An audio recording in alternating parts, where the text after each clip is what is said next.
This demo is going to be about changing last week's list view into a table view. So the table view has 6 columns, and in each column it prints out the property from the C group.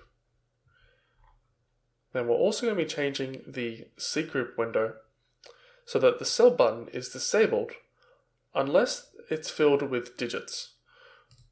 So when it's filled with digits, I should be able to click cell, but as soon as there's an invalid character in here, I should not be able to click cell. Okay? Alright, so here's our list view here. Let's change this to be a table view. I'm just going to copy and paste the list view, so I'm going to keep it there for now. I'm going to create a table view. It's going to be called Groups TV. It's going to be a bit wider, 500 pixels.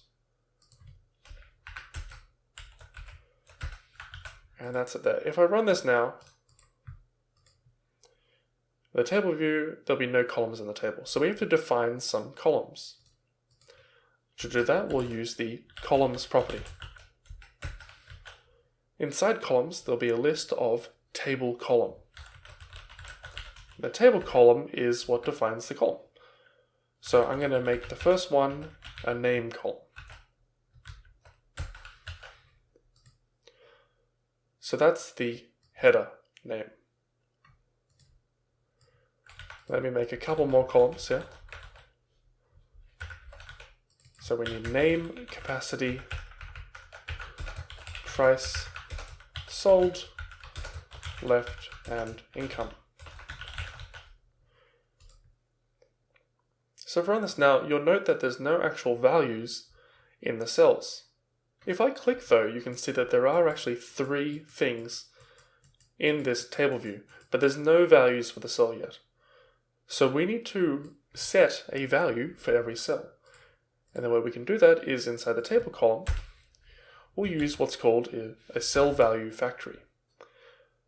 In Java, they use factory to represent something that creates values. So we're making a cell value factory. So we need to set this to something that will create the values for our cells. And one that's inbuilt into JavaFX is the property value factory. And that allows you to bind each cell to a property. So for the name, I'm going to bind it to the name property.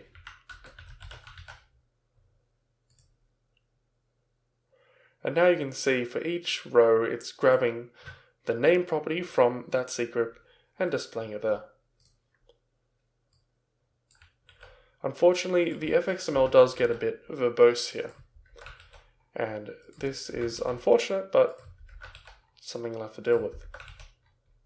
So for every row, I will change the binding here.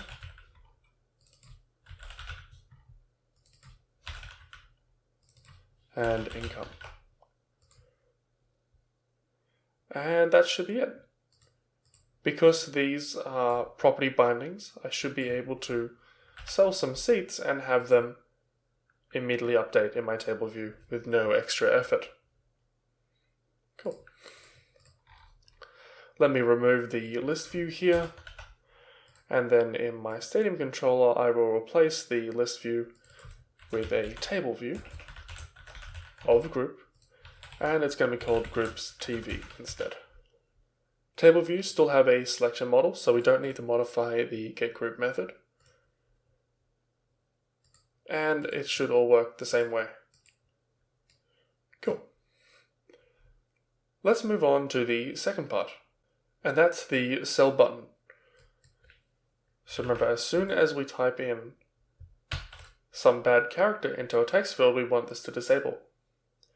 So you can actually say that the cell button changes, or is checked at least, every time we input something into this text field. So we kind of want to put we want to observe the values of this text field to update the button. If I go back to, say, the group, remember here we used a bind expression. So up until now, we'll just be using these bind expressions to set values to other values. So here we bound the income to the sold multiplied by the price. behind the scenes, what's actually happening is that every time sold changes, it runs some sort of code. So it calculates sold times price, and then it sets income to that value, right? Every time sold changes. How do we do this for our things? And it's actually very simple. So we want to say every time the text field updates, run some code. So in my group controller, let me create an initialize function. The initialize method is called after all the controls have been bound.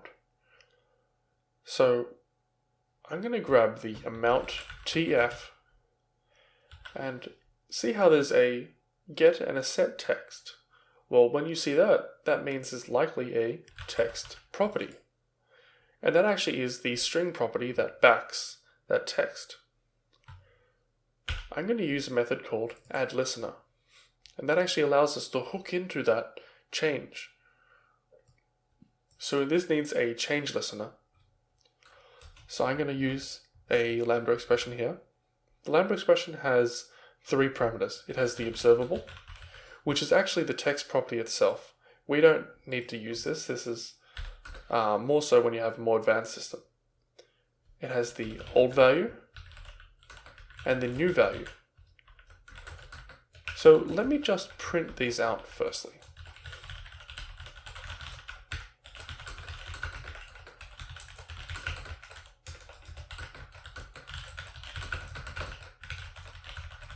And let's have a look at what they are.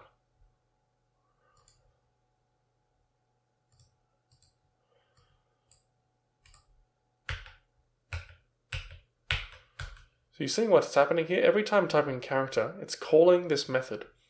It's setting me my old value and also my new value. So for example, if I replace this all with just an X, old value was that string, and the new value will just be X. So we'd like to check this new value. So we want to do something like, if new value contains digits, set the button, cell button, to enable. Otherwise disable. Right? Well, how do we check if the string only contains digits? One way is we can use something called a regular expression. So regular expressions are a way to match a certain string to a format. We've actually already used regular expressions this semester. Do you remember when we had something like this? Space plus? This was when we had the break it down, build it up, and we wanted to split things by one or more spaces. So this is a regular expression. The space means match spaces, and the plus means match one or more of the previous character, in this case a space. So this means match one or more space. So how do we match digits? In regular expressions we can use an OR. OR in regex is the square brackets. And we can put in 0, 1, 2, 3, 4, 5, 6, 7, 8, 9. And this means match 0 or 1 or 2, etc. But we don't want to, this will match a single character. We don't want to just match a single character, right? We want to match plural. We want to match multiple digits. We want to match one or more, don't we? So how do we do that? Well, we can put a plus at the end here. And this will be match one or more of that. Yeah? To use regular expressions in Java, we can use the matches method. And the matches takes in a regular expression. It tells whether or not the string matches it, and it returns a true or false value. So I will use this regular expression. And so if this is true, that means that new value only contains digits. So we need to set cell button to enable.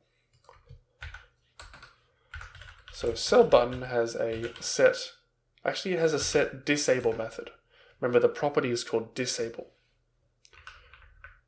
So we don't want to take the direct value out of new value.matches, but we want to actually invert it. So when this returns true, we want to set disable to false. And when this returns false, we want to set disable to true. So we use an exclamation mark here to invert the value.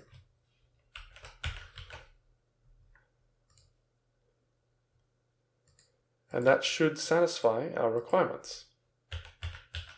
As soon as I type in an invalid character, it's disabled. If I take it out, it's re-enabled. Perfect. Regular expressions are super powerful. We can simplify this by using 0 to 9 if we wanted to. But this is just 1% of all the things you can do in regular expressions. So I'd recommend to research that more if you're interested. Okay.